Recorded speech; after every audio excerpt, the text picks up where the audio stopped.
We've already seen palladium and rhodium prices drop dramatically since 2022. Yeah. How do you see the PGM market play out from here? I see us getting to it's a number of about 6.7 terawatts of battery demand for the EV sector. That's roughly 40 to 50% of the total vehicle mix by 2050. The clean energy transition as a whole, the number of critical minerals involved is profound. And the problem I've always foreseen, it's inflation. Boy, the cost outlook on the hydrogen economy, you think EVs are bad. The cost outlook on green steel or green ammonia, it's multiples in cost. Suddenly, the clean energy advocates have determined that, we got to stop all the nitrogen emissions. Synthetic ammonia goes directly into synthetic fertilizers that feed us all. So here we are at 8 billion people, and if you look at the modeling of birth rates, we're going to peak around 10 to 10.1. I want to be able to feed the whole 10.1 billion people. Have we suffered food inflation already? Oh, absolutely. Absolutely. Yes. And we're doing these farmer moves? Right. Regulators, pull your head out of your...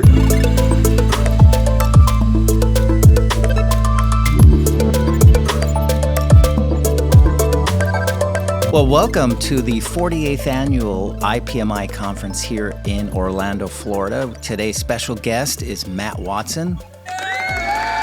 Wow. Hey, Matt. Thank you very much. Welcome. Thank you for coming. Yeah, this is great. Thank you. No problem. Thanks for having me. Yeah. What's up, guys? It's a good conference so far. Well attended. A lot of people. Yeah. Had very positive feedback from our hydrogen module that we just did, right? So a good session, really good feedback already. So yeah, very a lot of interest in the renewables this year, isn't there? A lot. Also, many presentations. Yeah. And I think they're trying to touch on more market segments. We're trying to do more with jewelry, ESG. There's a number of topics that are, we're keeping the hours per topic narrowed down, but covering a broader number of topics this year. So yeah, absolutely. Yeah. Well, one of the topics we wanted to talk to you about was battery electric vehicles. Yeah. Are Interesting they times. Them cleaner? Are they Interesting. making them cleaner now, or what are your thoughts about that? So, I've always been a naysayer on the BEVs being profoundly cleaner than ICE engines. The data simply doesn't support that. I'm sorry, folks. And I know it's been touted like it's our salvation.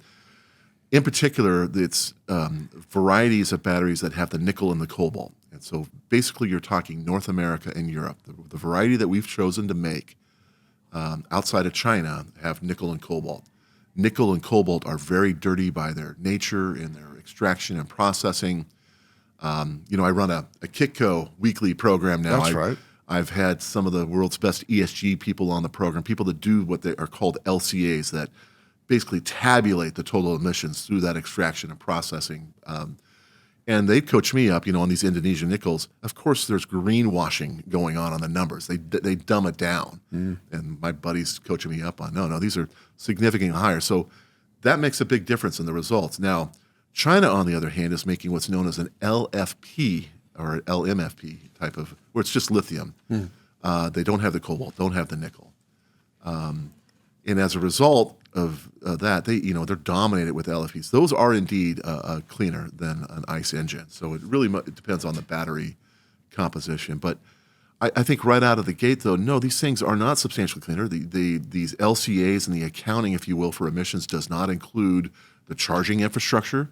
It doesn't account for the needed growth in the power grids, including all these transformers with tons of copper involved. And so there's a lot of unaccounted for emissions in this. And it's not as black and white as presented. Even as you get into recycling and a sustainability mode where your emissions will progressively get cleaner and cleaner in BEVs over time, even there's more work that needs to be done. And frankly, I think there's more work that needs to be done on the battery chemistry. As you know, the EVs have kind of stalled out for one simple reason. They're just too damn freaking expensive. Sure. Right? In fact, all vehicles were too expensive there post-COVID. Right. With the chip shortage, they basically made premium models of, for the highest margins. But it's really a challenging space now. EVs are slowing up, and the question is, there's going to be more hybrids, it seems like, as a result of this, right? Right. Hybrids we like from the PGM side, of course, that's a lot more palladium and platinum and rhodium goes along for the ride. Hybrids, as you know, due to their cold start and even cold start at speed, require additional loadings of PGMs, if you will, over a standard ICE. Right. So it's interesting times on how this is going to impact the PGM market. Will there be enough hybrid volume to impact palladium and rhodium prices, which have suffered in the past 2 years? Well, that's what we were going to get another to. question. That's the 800-pound gorilla. I have a question We written get down. those questions all the time. Go Right. ahead. What did you want to ask him? So we've already seen palladium and rhodium prices drop dramatically since 2022. Yeah. How do you see the PGM market play out from here? And so I'm a little bit different than other PGM analysts. I'm not attached. I'm the lone wolf independent. I'm the madman out there pushing. And as you may recall, my powertrain mix that I first started publishing in 2018, it pissed off a lot of clean energy advocates. There was a lot of people that were very pissed off, cross-eyed over that. Yeah. I basically show, I see us getting to it's a number of about 6.7 terawatts of battery demand for the EV sector. That's roughly 40 to 50% of the total vehicle mix by 2050. And large part of the rest of it would be an almost equal number of hybrids. That's my outlook for powertrain. Yeah, that's 25 years out. Through the next 25 years. And it's predicated on that you just can't turn the battery metals and the mining required quick enough is the biggest constraint. Right. You can't grow enough lithium mines, cobalt mines, nickel mines, all that to catch up. And that's really the challenge. And that's why I think for the EV space to be more successful, they need a significant design turn. There's people looking at not just LFPs, but even cheaper varieties like sodium ion. Now, LFPs and sodium ion, you're blowing your recycle proposition out the window. Right? You can recycle, but the metal that you get out, it costs you more in treatment charges than the metal that you get out. So it's economically underwater. And so they're going in a cheap direction that's going to hurt the sustainability loop. What I see, though, is a lithium-sulfur design is going to be the next big energy density step. And it will literally double the energy density, where you can put in half the kilograms that you put in today with lithium and sulfur involved. There's questions about the recyclability of that and the sustainability from an economic perspective there as well. But it will have twice the punch per kilogram of metals that go into the battery. That's the sort of design turn the industries and these legacy OEM makers need, I think, to truly be on par with ICE, which they aren't today. Hybrids are the cheapest offering. They're selling themselves without subsidies. They don't need any charging infrastructure. It's a beautiful solution for a lot of people. And I think when you look at the true impacts on CO2 reduction, that's the best play is hybrids. I would like to see us hybridize most everything. And the EVs will come. I'm not saying they aren't going to come. It's just going to take more time. And like I said, I think they need a design turn or two on the battery metals. And by the way, that's going to put mining markets even at greater risk. So all the nickel and cobalt guys, what happens there? Well, they'll be designed out. Right? And so all this rush to get this nickel and cobalt capacity could be obsoleted within a couple of years. There'll be some transition time to do this, but still, that's for a mine that expects 40 years of life. Again, that's more impetus that makes it difficult to get the expansions at the rate that you need to meet this alleged 2035 drop dead date where we're going to ban ICE engines. That was never feasible. It has never been feasible. We got to quit talking like that. Get our regulators, we got to get them, slap them upside the head and get them to realize the hard realities of this. The other thing that concerns me is not just EVs, but the clean energy transition as a whole. The number of critical minerals involved is profound. And again, with these huge ramps, how quickly can you turn the mining wheel? And it's going to be a problem. And the problem I've always foreseen, and I'm not an economist, but it's inflation. The only way for that mining ramp to manifest itself is with vastly higher prices on things like copper. So we're passing $10,000 a metric ton on copper. You need 20 and 30. Wow. Well, that's a lot. What does that do to everyday appliances and electronics and this? A lot of inflation. A huge inflationary pressure. Now, you talk about inflation on the battery metals. What about the PGMs, platinum, palladium, and rhodium? We've seen platinum come off a little bit, but we've seen a lot of down market in palladium and rhodium in the last 2 years. And again, being this independent voice, I view that the PGM basket right now, it's partially broken en route to being completely broken. Mm-hmm. Palladium, we're going to have a surplus. AutoCAT recyclers like you guys know. Yeah, we were talking 2 years out how much metal is going to be available coming out of the recycled market. When you look at the PGM loadings that went into ICE vehicles years ago, some 15 to 20 years ago, they started increasing the palladium, basically doubling the amount of palladium. Well, that is yet to be harvested. That we're on the cusp of that happening. And so we're going to see a need for roughly doubling the smelting capacity allocated to AutoCATs. But in this process, I calculate we're going to generate about 125 million troy ounces of palladium by 2050 through recycle alone. So when you say doubling capacity, you're saying over the next decade? Over the next 5 years. 5 years. Yeah, 5 years to 7 years, yeah. And other analysts are agreeing with that view. We've seen those presentations from other analysts from SFA, Oxford. Well, you know, real world numbers today on recycle of PGMs from AutoCAT, we're seeing a stagnated supply. Yeah, of course you are. So, you know, palladium and rhodium have dropped. The basket, if you will, is under pressure. Right. Price pressure. Remember what I've talked about, the mining. What's next for PGM mining on deck?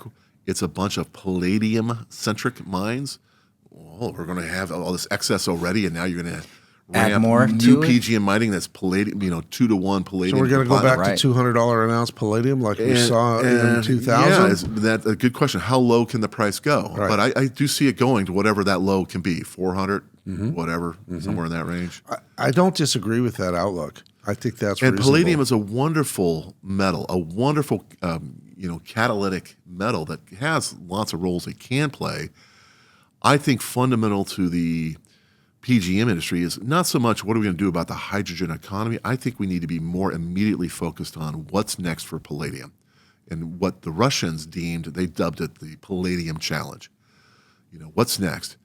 You may recall at the winter conference I had one of the projects is a battery project with a lithium sulfur, this lithium sulfur I'm talking about, that has a cathode layer of palladium and platinum on it, some 6 grams of palladium and a couple grams of platinum. It's called the Lion Battery Project, right? And we had a professor from the International University of Florida came up here and pitched.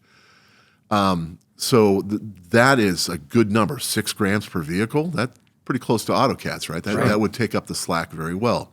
So that's the good news. The bad news, though, is there are at least 3 competing groups doing lithium sulfur lead commercialization efforts without PGMs. Right. Do you really need the PGMs? How much performance does that add? I'm not clear on that piece yet. So if the battery path doesn't work out, what's next? Well, then there's some things developing with circular methane where palladium is involved.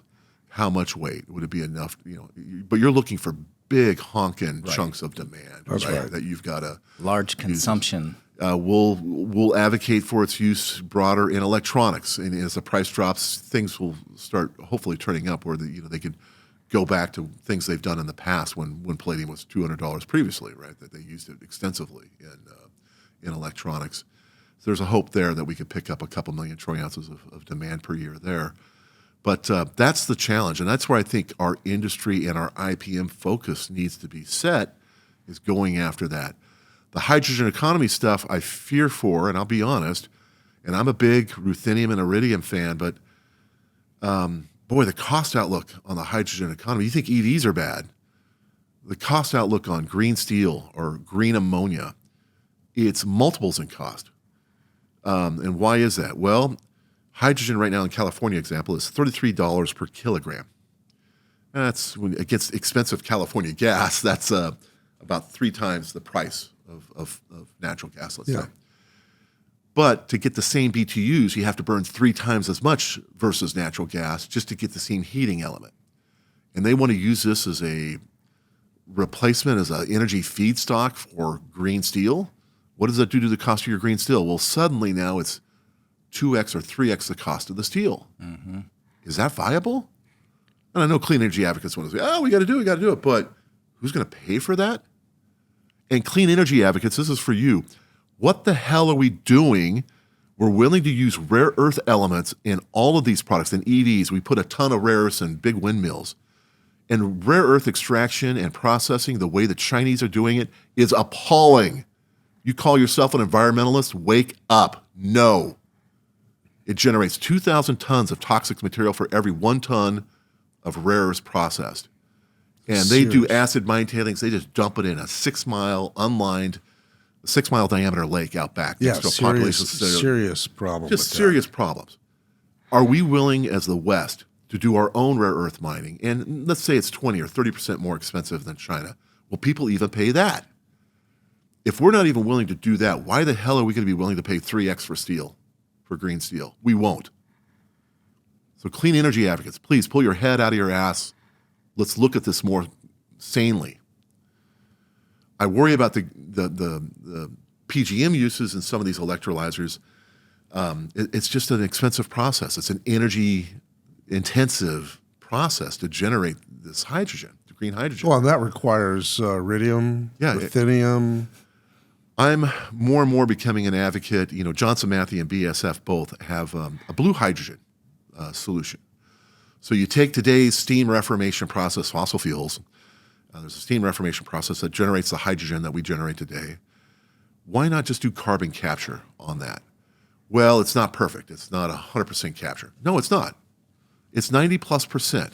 What's wrong with 90+% carbon capture and reduction and maybe only a 5 or 10% cost adder? Yeah, that's a good number. Yeah. That's the way to go. Right. We need blue hydrogen. We need blue ammonia. We need blue carbon capture. Now, interestingly, out of the 7 hydrogen hubs that the U.S. government wants to facilitate, 4 of them will be indeed blue. And I know Johnson Matthey's got a line on one of them. So I'm really pulling for that avenue being far more economically feasible, even in the ballpark that, you know, we could. But again, we have to be, if we want this green transition, we have to be willing to pay some premiums, some ESG premiums, if you will, for a clean rare earth in particular. Let's start there. And then nickel and cobalt we could talk about. Copper is another interesting one. I mean, none of these things comes without an impact. Right. Will there be enough copper? No, the copper situation is just laughable. It's crazy, isn't it? That's why they say copper is the new gold. It is. Right. It absolutely is. So the outlook, I'm going to bring you back to the palladium and rhodium. The outlook is kind of gloomy. But how about the outlook for pricing on the other three? Let me say it differently. Can the uptick of hybrids help stabilize this decline that we've seen in palladium and rhodium? That's about the best I'm hoping for, is that we'll have a longer interval of this before the EV penetration picks up to a point where it will drop. Both will drop. Right. And so then the again, platinum outlook, the iridium outlook, and for listeners, real quick, on palladium, over 85% of the demand is in auto catalyst, right? So as you take away that primary demand, of course, you know, there's not enough other demand sources. You just got to stack up the palladium. Rhodium, same thing, even a higher percentage, over 90% of rhodium. Right. Rhodium, I have more hope for, more utilitarian uses and other things as the prices drop that it'll help pick up. Right. Palladium is the one I'm most concerned about, most paranoid about. Yeah. And I think there's a shift going on within the PGM industry. There's some thought about this, right? Even our PGM industry, which, by the way, has bought in big time to making some of these battery materials and cathodes. As you know, Johnson Matthey jumped in first, but they backed out after a couple years. That's right. And I think it cost them somewhere in the neighborhood of $5 billion to back out. Yeah, not cheap. But they walked away. They realized they couldn't compete with the Chinese, right? And then, you know, BASF is doing the same thing. They run a clean organization. You know, I think they're all certainly questioning their CapEx, and they're going to have to slow up to meet this slowing EV trajectory. But man, we're causing a lot of churn. I'd just like to be more secure in our plan, having an ecologically sensitive plan that we're always going to need to mine metals. Not that we're not going to need the metals. We do need the metals. We got to do it as responsibly as possible and have the biggest bang for the buck impact on reducing emissions as possible. Right. With that said, this session we just had a heavy talk on ammonia. Ammonia, in my mind, is a hydrogen. It is, you know, H2 for hydrogen versus NH3 for ammonia. It's got 3 hydrogen molecules versus 2. And so compared to a liquefied frozen hydrogen, it's about 45% more dense. Lots of talk about using ammonia as a carrier, as a transport vehicle, even using it as a maritime fuel. You could use it to, you can inject an ammonia or urea into a coal fire and clean up some of the coal fire plants. There's a lot of different potential uses of this. But again, we've got to, I think, have to get to a blue ammonia state. I think is a much more economically viable jump-off point than trying to do a perfect zero emission green ammonia. Right. Same thing. And yeah, there'll be PGMs, the iridium, ruthenium, platinum are all taken up in all these technologies along for the ride. And a little bit of palladium, not enough. So demand will increase for those three elements? Yes. So I'm sticking to that. There's a lot of design thrifting. I think we've done a good job sounding the alarm on iridium sustainability and recycle. You guys are part of that with your spark plug recovery. I think people like Freya Metals, big boys in this segment, have done a great job. There's some quiet iridium design thrifting going on, I think, around it's an electronics topic called SAW and BAW filters, acoustic wave filters, RF frequency filters. And in 5G, you use a big spectrum of RF frequencies, and so you need a whole bunch of these devices in different frequency ranges. Iridium crucibles are used to grow this piezoelectric crystal material that is the substrate or the foundation for these piezoelectric SAW and BAW filters. Right. So they're doing some interesting work at Furia where they're doing aluminum scandium sputter as an alternative, avoiding the need for the iridium crucibles at all as part of that process. And so there's discrete components that are SAW and BAW filters that are certainly using those iridium crucibles to grow it. But then now you have more, and you're getting into a semiconductor topic of advanced packaging where there's a sputtered zone of this aluminum scandium.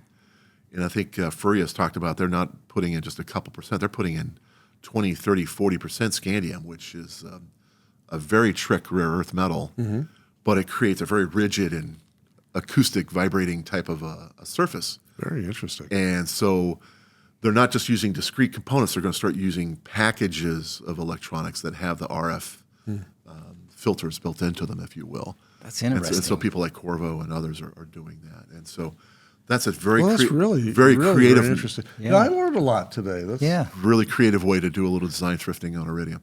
And so we're getting a jump on it. I think mixed metal oxides, I've talked about that.